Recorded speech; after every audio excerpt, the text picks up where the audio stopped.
আমার সম্পর্ক নাই, আমার লাইফে যার কোনো অস্তিত্ব নাই, তাকে নিয়ে তার অনধিকার চর্চা আমি কেন করতে যাবো?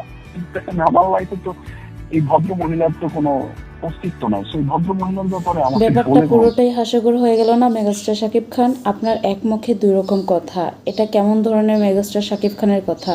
বাংলাদেশের একমাত্র সর্বশ্রেষ্ঠ মেগাস্টার হয়ে যদি আপনি ধুমুকো সাপের মতন রং বদলান, তাহলে তো ব্যাপারটা অন্যদিকে চলে গেল।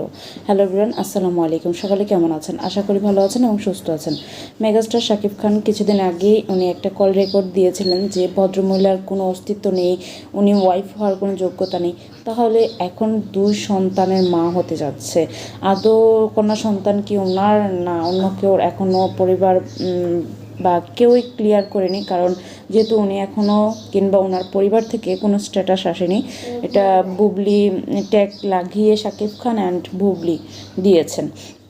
তো যাই হোক, আমি একটা কথা বলতে চাই, দিন শেষে আপনি যদি 2 সন্তান এবং 3 সন্তান এবং 2 ওয়াইফকে নিয়ে মেনে চলতে পারেন, আমাদেরও কোনো আফসোস নেই। কিন্তু আপনি মিথ্যাচার এবং 2 মুখো সাপের মতন রূপটা বদলাবেন না। এতে করে আপনার ক্যারিয়ার ধ্বংসের পথে হতে যাচ্ছে। আর যে মালকিন গিয়েছেন আপনার পরিবারে, ইনশাল্লাহ আপনার পতন হতে বেশি দিন লাগবে না। আর আপনার লুজ ক্যারেক্টারটা যদি আপনার মেয়ে হয়ে থাকে, একটু পরিবর্তন করেন।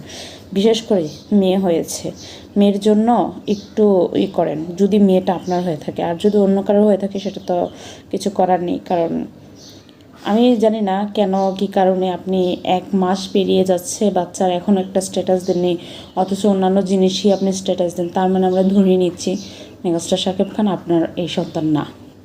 আর দ্বিতীয়ত, আপনি যেভাবে বুবলিকে নিয়ে অডিও রেকর্ড ফাঁস করেছেন, এখন কিভাবে একেবারে 2টা সন্তানের মা হতে যাচ্ছে বুঝতে পারছি না। আবার আরেকটা কথা বলেছেন আপনি যে কিছুদিন আগে গিয়েছে শেহজাদ খান বীরের জন্য, যে যুক্তরাষ্ট্রে একটা কাজ ছিল, সেই কাজে কাগজপত্রে সংশোধন করার জন্য। এখন ওইখানে গিয়ে আপনারা মানে কন্যা সন্তান জন্ম দিয়েছেন, এটা কি কোনো কথা হলো?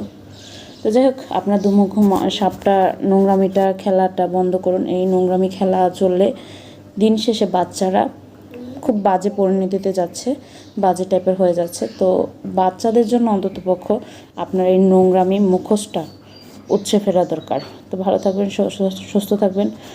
আল্লাহ হাফেজ।